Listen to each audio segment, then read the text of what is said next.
Hello and thanks for joining School of the American Rifle. Today's video is going to be a shorter one than we normally do, but it's going to be technical. Here in front of you we have a Geissele upper receiver. It is partially stripped, but this was brought to this past class that I taught. We had a full class, and most of the students brought stuff that was already assembled, stuff that had problems, and this one had big problems. This is a Geissele. It was a factory-built gun. I apologize for the noise. That's the ice machine.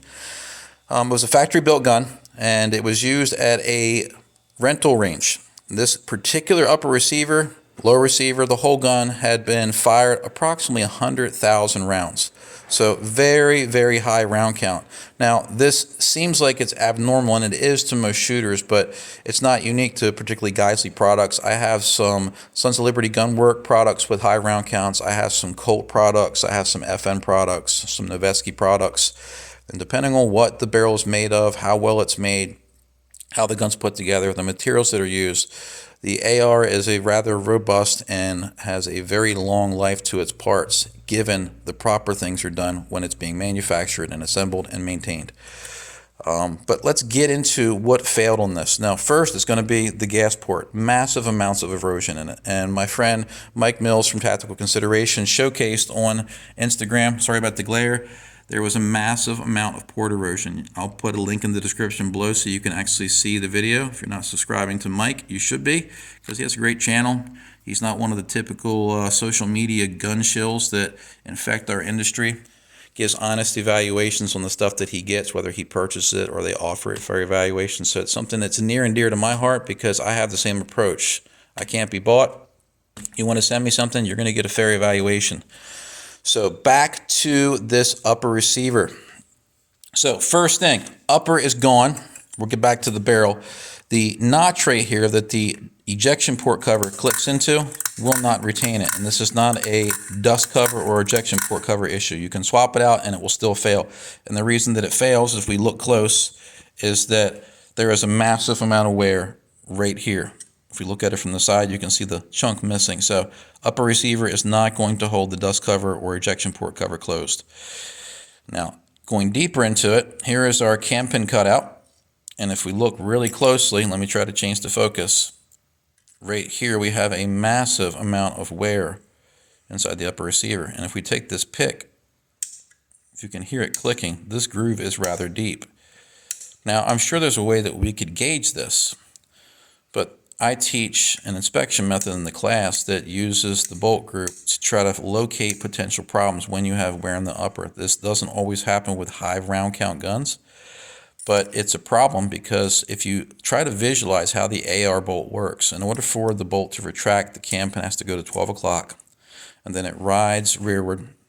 And as the bolt carrier group is coming home, the bolt is trying to strip rounds out of the magazine, and when it does, the cam pin wants to rotate the bolt out of battery. It thinks it's trying to go into battery, but it can't, because this edge prevents the cam pin, which is touching it, from rotating. But if this groove gets too deep, the cam pin can turn a little bit. So the bolt goes slightly out of time, and as it tries to come home and go into the cutouts in the barrel extension, the bolt lugs will crash into the recesses, the edges of the recesses in the barrel extension inside here, and it impedes proper bolt flight path.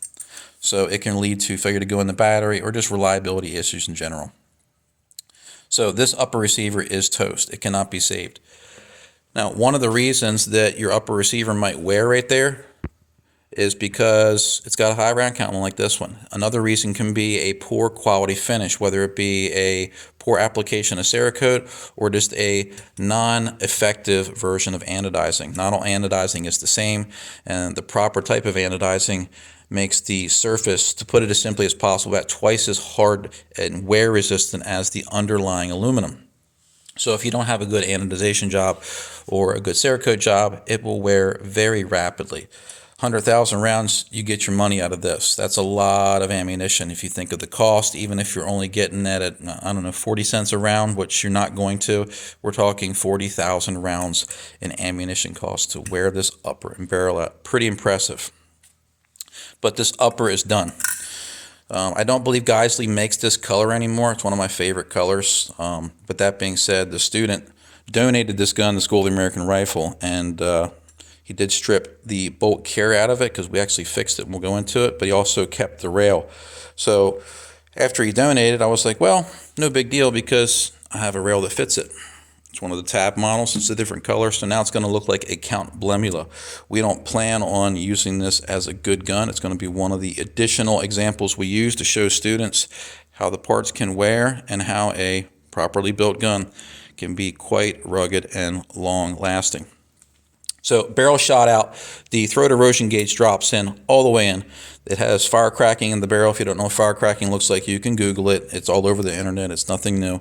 But the throat is worn out. The gas port is completely eroded. Muzzle erosion is just about non-existent. Typically, you do not see heavy amounts of muzzle erosion unless you foolishly clean with the wrong types of tools, or if you use a sound suppressor that has a typical baffle stack, they tend to push gas back into the barrel when the round is capturing gas and passing through, and they can erode the front end of the barrel. I have a video of a Roscoe barrel from several years back that was fired with 20,000 plus rounds of full auto fire with a suppressor, and throat was good, gas port was so-so, but the muzzle was completely eaten up with erosion and it shot poorly. So sometimes the front can wear due to bad things. Sometimes the back can wear due to foolish things, or sometimes it can just wear from shooting. But even if you were only get 10,000 rounds of life out of a barrel, if you think about ammunition costs, even the cheaper ammo, we're talking about hundreds and hundreds of dollars. So you will have to expend the cost of ammunition that exceeds the value of most barrels before you wear it out. So a lot of people get hung up over that. This is not typical in my experience to get 100,000 rounds out of a barrel, but I have examples of Novetzke barrels that have extremely high round counts, Colt barrels, FM barrels, Sons of Liberty Gunworks barrels. If the company's using good materials, they're making the barrels right, they can have a quite long service life. So this is impressive. It is not unique if things are done right, but nonetheless, it's going to be a great example for our shop. Now let's get into the carrier. What problems did the carrier have? Well, the last 1,000 or so rounds they fired this with, they actually put it on a machine gun lower, registered machine gun lower, and that's what eventually put it over the edge and killed it. The accuracy was already suffering from what they saw, but it was still functioning. So in the lower, the braided wire spring that Geissele used was on the shorter end, but it still measures to the GI spec for the buffer spring. I don't have that in front of me because the owner took it back. Class is over. But the original bolt wasn't in it. They started having failures to extract. So the owner of the gun, it's not owned by the range anymore. The owner of the gun got someone from the shop where they replaced the bolt to take pictures of the original bolt. And the original bolt had a broken extractor spring and a broken extractor. So the reason it stopped working initially was because of a bad bolt, and they swapped the replacement into it. That replacement also was not new. And if we look closely, we can see the remnants of the ejector spring. It broke into 4 pieces. So the replacement bolt also had its own problems. So what we did with the replacement bolt was put a new ejector spring in it, a new ejector roll pin. We put a new extractor spring in there because the extractor in there was good, and we rebuilt the bolt. What was interesting on top of that was the firing pin. Now if we get really close, that firing pin tip is really wonky. It's basically pointed. Your firing pin tip should be round. If it starts to get pointy, it can punch through the primer. Even if you have proper protrusion of your firing pin, the shape of the firing pin tip is extremely important. On the back side of this firing pin, we have other problems. Right here, if we look closely, the pick will grab metal. It's been peened over. This thing has been fired so much that it's rolling the back end of the firing pin over, and it's creating a massive groove right here on the flange where it strikes the tail of the bolt. I don't know if this is the original firing pin. If it is, that is darn impressive, but probably not. If a firing pin lasts 20,000 rounds, that's pretty good. I don't think this is the original, but if it is, that's freaking awesome. So we replaced the firing pin, we put a new firing pin retaining pin in, and then the one thing that was also causing malfunctions, if we look closely, look at all the massive corrosion around the outer edges of the gas key or carrier key. You typically only see this type of erosion or corrosion on a gun that is fired full auto for very high round count. So even on semi-auto, this thing was getting eaten up with hot gases. The inside still passed our gauge, but there is a good bit of erosion inside. But we found that it was leaking a lot of gas between the carry key and the bolt carrier. It had no sealant present anymore. Maybe it was there from the factory. Maybe it blew out. Maybe the cleaners they were using ate at it over time, but it had a poor seal, and that was one of the reasons the gun would not run. So after we've rebuilt the bolt carrier group with a new firing pin, retaining pin, ejector, extractor spring, new carrier key, new screws, sealed it properly, torqued the screws properly, staked it properly, this thing started running again. Now we only fire in a test trap. You guys have seen it in the videos. There it is right there. So we only fire for function. If you want to see the full capability of a barrel, you need to take it to the range and actually put rounds to paper.